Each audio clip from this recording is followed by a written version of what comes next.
एक छोटा सा प्रश्न मैं आप सभी से पूछता हूं कि जब हनुमान जी को अजर और अमर माना जाता है तो फिर वो किसी को दिखते क्यों नहीं है? नहीं दिखने का कारण ये हो सकता है कि कोई व्यक्ति जो है वो यदि मृत है तो समझ में आता है, उसका शरीर ही नहीं है तो फिर कोई उस व्यक्ति को कैसे देखेगा। परंतु यदि हनुमान जी अजर है, अमर है, तो फिर वो दिखते क्यों नहीं है? ये प्रश्न मेरा नहीं है, ये प्रश्न 1984 में एक सज्जन थे अमर सिंह जी, उनके मन में आया। क्या है ये पूरा प्रसंग मैं आपको अभी बताने जा रहा हूं, परंतु ये जानना आवश्यक है कि ये प्रसंग जुड़ता है कैंची धाम के साथ। कैंची धाम अर्थात बाबा नीम करोली जी के साथ और हनुमान जी के साथ। बहुत ही रोचक प्रसंग है, आपको सुनने में आनंद आएगा और इसी कारण मैं आपको अभी से ही कह रहा हूं, इस वीडियो को आप लाइक अभी से ही कर लीजिए, सब्सक्राइब हमें करना नहीं भूलिएगा। तो आइए अब हम जानते हैं कि ये प्रसंग, ये जो प्रश्न है, इसका पूरा मामला क्या है। जैसे मैंने बताया, बात है 1984 की। ये जो सज्जन है अमर सिंह जी, ये वृंदावन में रहा करते थे और इनके गुरु भाई थे और इनके गुरु जी भी थे, जिनका नाम स्वामी भक्तामल जी था।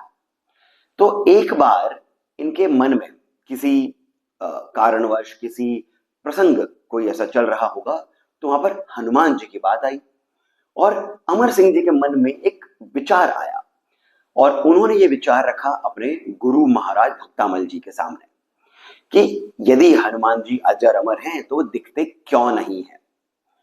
अब इस पर इनके गुरु जी ने इन्हें किसी भी प्रकार का कोई लॉजिक इत्यादि नहीं दिया, परंतु ये कहा इनके अन्य जो इनके साथ में उस आश्रम में रहा करते थे उन सज्जनों को कि आप बाकी सभी लोग कैंची धाम होकर के आइए और इन्हें अभी उस समय के लिए, कुछ दिनों के लिए अपने ही साथ रखने के लिए कह दिया। अमर सिंह जी के जो बाकी जो गुरु भाई थे, ये कैंची धाम गए, कुछ दिन वहां पर बिताया इन्होंने, फिर वापस आए और तब इनके जो गुरु महाराज थे भक्तामल जी, उन्होंने अमर सिंह जी से कहा कि अब आप जाइए कैंची धाम होकर के आइए। अब ये वहां गए तो इन्होंने देखा कि आश्रम के बाहर ही हनुमान जी का एक मंदिर तो है, परंतु मंदिर में कोई मूर्ति नहीं है, बल्कि कोई एक व्यक्ति है जो धोती पहने हुए है, कंबल ओढ़े हुए है। वो बड़े ही आराम से उस कमरे में बैठा हुआ है बीच में। इन्हें लगा कि उस आश्रम का मैनेजर होगा, तो इन्होंने उस व्यक्ति को देखा और फिर देख करके ये आश्रम में अंदर चले गए। आश्रम में जाकर के दर्शन इत्यादि करे और फिर ये वापस आ गए। वापस आकर के इन्होंने ये सारा प्रसंग अपने गुरु महाराज को बताया, तब जब इनके बाकी जो सज्जन थे वे भी वहीं पर ही उस समय थे। जब इनके बाकी गुरु भाइयों ने इस बात को सुना कि हनुमान जी के मंदिर में इन्हें हनुमान जी की मूर्ति नहीं दिखी, बल्कि कोई व्यक्ति धोती पहने हुए, कंबल ओढ़े हुए बीच में आराम से बैठा हुआ दिखा। इन्होंने पूछा, इन सभी लोगों ने अमर सिंह जी से पूछा, ऐसा कैसे हो गया? तब इन्होंने ये कहा कि मुझे लगा कि क्या पता अभी वहां पर हनुमान जी की मूर्ति की स्थापना करनी होगी और इसीलिए वहां पर उस समय वो मैनेजर वहां पर बैठा होगा सब कुछ देखने करने के लिए। तब इनके जो गुरु भाई थे उन्होंने कहा, जब हम गए थे वहां पर कैंची आश्रम में और जब हमने वहां पर हनुमान जी का मंदिर देखा था, तो हमें तो वहां पर हनुमान जी की एक बहुत बड़ी सी मूर्ति दिखी थी। ऐसा कैसे हो गया अमर सिंह जी कि आपको वहां पर हनुमान जी की मूर्ति की जगह कोई एक व्यक्ति धोती पहना हुआ, कंबल ओढ़ा हुआ दिख गया? तब इनके जो गुरु महाराज थे उन्होंने इसका रहस्य बताया कि आप पर हनुमान जी की सीधी कृपा हुई है कि उन्होंने आपको अपने मानव अवतार में अपना स्वरूप का दर्शन करा दिया। अब ये अमर सिंह जी के लिए अपने आप के अंदर ही कुछ हतप्रभ करने वाला एक प्रसंग हो गया। कथा यहां पर नहीं रुकती है। कुछ वर्षों बाद ये अपने भाई, उनसे भी मिले। अपने भाई के घर में इन्होंने देखा एक फोटो लगी हुई है। फोटो जो है ये उसी व्यक्ति की है जो इन्होंने कैंची धाम के बाहर हनुमान जी का जो मंदिर था, जहां पर हनुमान जी की मूर्ति इनके हिसाब से अभी स्थापित होना बाकी थी, वहां पर जो व्यक्ति बैठे हुए थे, फोटो तो उन्हीं की है। इन्होंने पूछा कि ये फोटो में कौन है।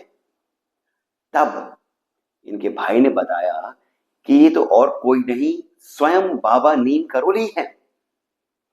अब ये सुनकर के तो अमर सिंह जी को और भी अधिक हर्ष हुआ कि ये क्या पूरा प्रसंग चल रहा है। तब इनके भाई ने इन्हें बताया कि कुछ ऐसा ही हुआ था।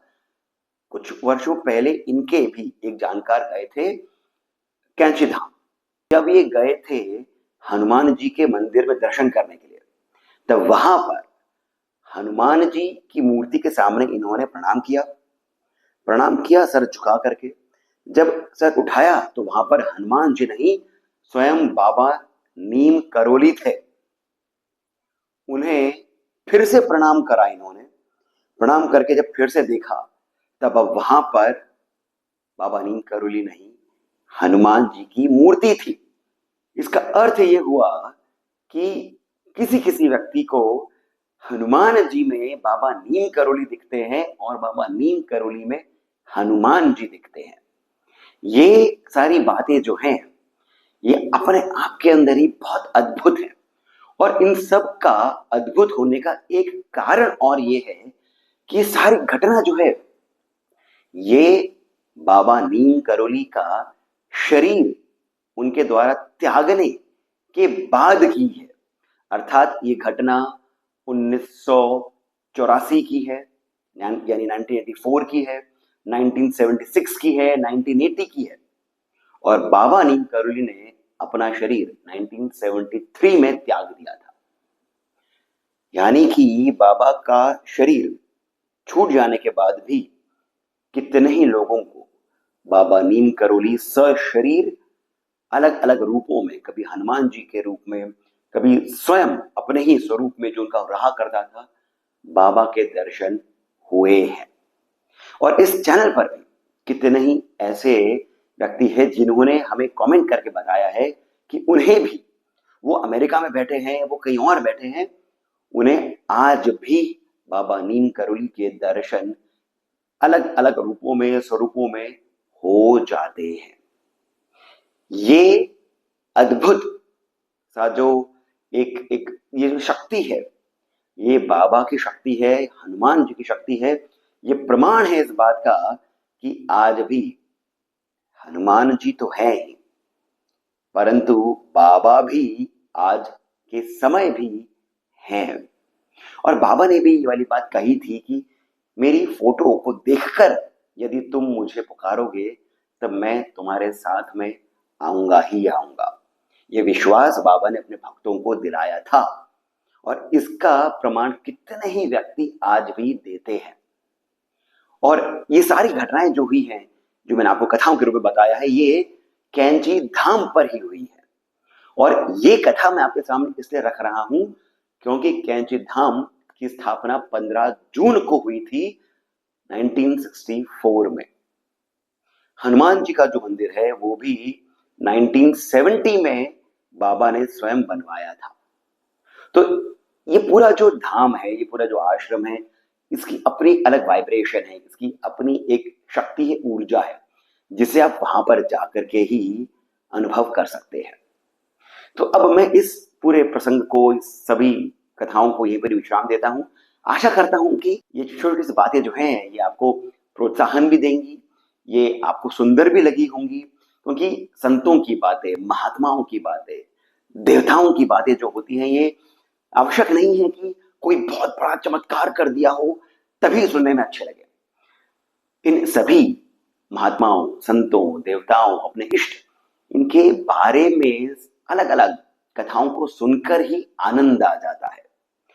तो पुनः मैं ये ऐसा मुझे लगता है कि कथाओं को सुन करके आपको कुछ और हुआ हो ना हुआ हो, आनंद की अनुभूति अवश्य ही हुई होगी। इसके साथ मैं अब आप सबसे जाने की अनुमति लेता हूं। जाने से पहले एक छोटी सी विनती करता हूं कि इस वीडियो को आप लाइक अवश्य करिए। कमेंट सेक्शन में मुझे अपना स्वयं का अनुभव बताइए बाबा नीम करोली का। उनकी कृपा यदि आप पर रही है तो, आपको कृपा तो है ही, परंतु कुछ ऐसा दिव्य अनुभव आपके साथ यदि हुआ हो तो, कैंची धाम गए आप यदि, तो आपको वहां पर क्या अनुभव हुआ वो भी आप मुझे कमेंट सेक्शन में अवश्य ही बताइएगा। साथ ही साथ कमेंट सेक्शन में जो पहला कमेंट पिन है वहां से पेटीएम, जीपे इत्यादि के माध्यम से जितना अधिक हो सके आप हमें श्री सहयोग भी प्रदान करें, बहुत अधिक प्रोत्साहन मिलता है। इसके साथ मैं सिद्धार्थ आप सबसे जानकारी अनुमति लेता हूं। धन्यवाद। जय श्री राम।